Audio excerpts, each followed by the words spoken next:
So I think the programmatic and digital video ecosystem just continues to benefit from a number of different innovations. So data and targeting, first of all, obviously the very high profile introduction of ComScore and Nielsen data to help us with in-demo targeting and guarantees has been something that has really woken up, I think, the advertising community as to the potential of video as an extension, probably most importantly as an extension of TV, something we've talked about for many years, but we're starting now to have some of the mechanisms in place to allow us to genuinely prove that, you know, if you shift 5% of your TV budget into video, here are the outcomes of that. The benefits with programmatic are they tend to be, obviously we tend to work off platforms, so you're not just moving 5% of your TV budget and then spraying it out across a number of different media owners and ad networks. You're putting it into one platform where you can manage frequency, you can use all of these data resources, and you can genuinely show a kind of like-for-like shift of spend from TV to video and the according results. So that is very exciting. I think within programmatic generally there is this cross-channel effect that's going on where we are working more and more now with advertisers across all of the channels and how they all help each other and how they're interrelated to each other. So the ability now to be able to retarget someone with a video ad rather than just a display ad adds an interesting new dimension to, you know, how an advertiser is thinking about distributing their content and you know, their video assets. So there's a combination of things that are going which are putting video in a really strong place within programmatic. And the last thing is creativity. So creativity, the ability to do full page skins with the video player at the heart of it, as well as some of the more things we're more used to, like social sharing and branded players and so on. All of these things are available now within programmatic. So the opportunities in that respect are endless. So, I mean, historically, retargeting has always been seen as something that you do within display. Okay, someone visits a site, you show them a banner or an MPU or something. That's always been really the mainstay of retargeting.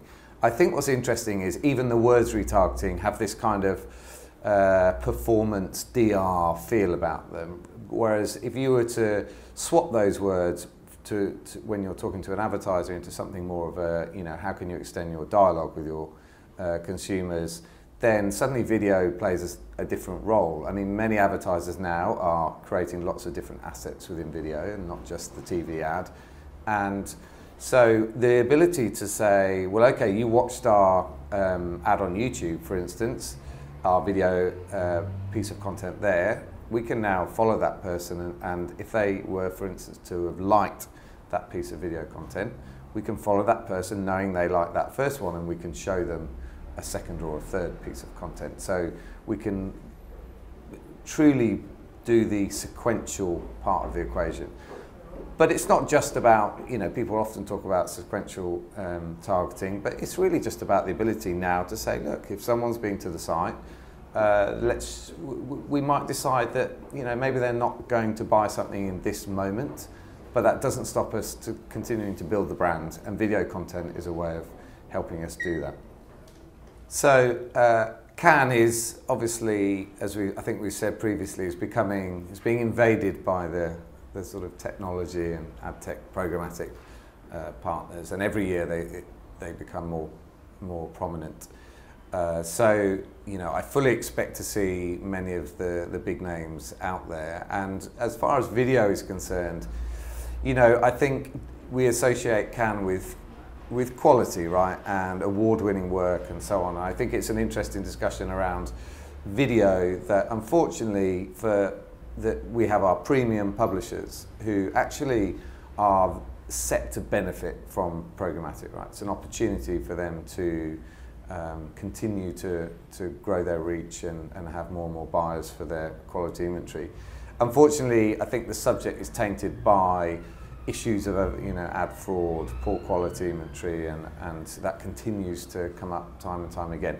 There are now more and more companies, some of which VivaKi have signed specific partnerships with, such as Vindico's ad tracking work, that allows us now to really genuinely see that in some of these long tail video ad networks, the quality is really, really poor.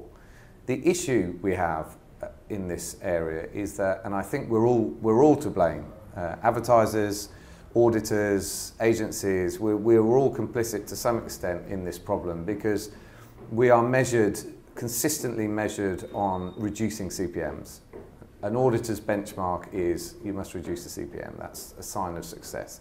The reality is these companies are reacting to that by having to find ways of delivering impressions, but in an ever cheaper fashion. My view of programmatic is it's an opportunity for us to buy the right impression, and potentially having to pay more for that impression, but because we know it is the right person and it is a quality impression, then that should stack up, right? At the end of the day, the results should speak for themselves. And we have this opportunity, but unfortunately we are constrained by these ways of being judged that really are interested in price, not value. And I feel like as advertisers, as auditors and agencies, we all need to change the conversation so that we can say, no, we're going to buy the right impression. It's going to cost us a bit more, but at least we're not buying all this very, very poor quality long tail inventory, or indeed we're not buying any inventory because it's powered by some automated technique. So I think within Cannes that conversation will continue about how can we really educate people to be buying quality over price. What's the solution, or what do you propose?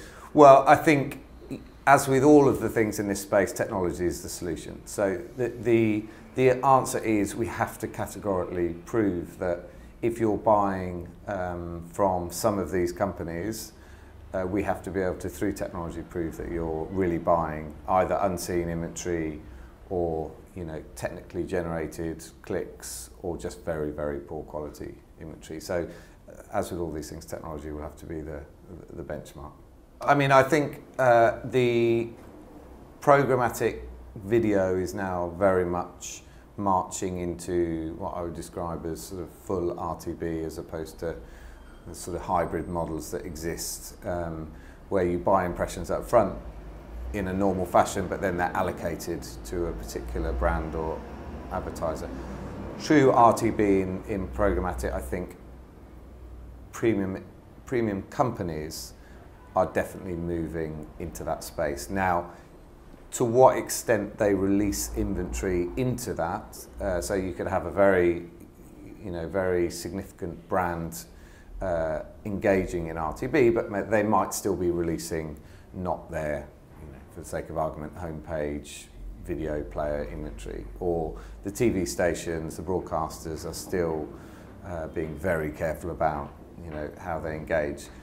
But as a general trend, I would say absolutely now publishers, premium publishers are, if not already doing it, are scoping out the best way that they can make use of programmatic technology. So I'm pretty optimistic that we're going to see a continued growth from premium publishers in true RTB. So the subject of native and programmatic is one that is coming up more and more often. I think we have to acknowledge there are sort of, even within the descriptor of native, there are kind of two ends of that scale. So there is native, where it's a single unit that's bespoke to a particular publisher, but it's one that programmatic could easily deliver. Okay, so Twitter feed ads, those kinds of things are all, it's entirely possible for us to be able to deliver that through technology. There's a kind of more extreme version which is going towards the advertorial end of the marketplace, which I think programmatic is unlikely to really make a big play for. But if you look at someone like Microsoft and you look at the the Windows 8 layout, ideally I'm sure they're going to continue to put more and more ads into those boxes. They would easily be deliverable through programmatic. But they remain native. So I think we will, as a business, there are a number of technology companies already in this space that are trying to work with this, like Nativo, and which is a VivaKi's Ventures partner.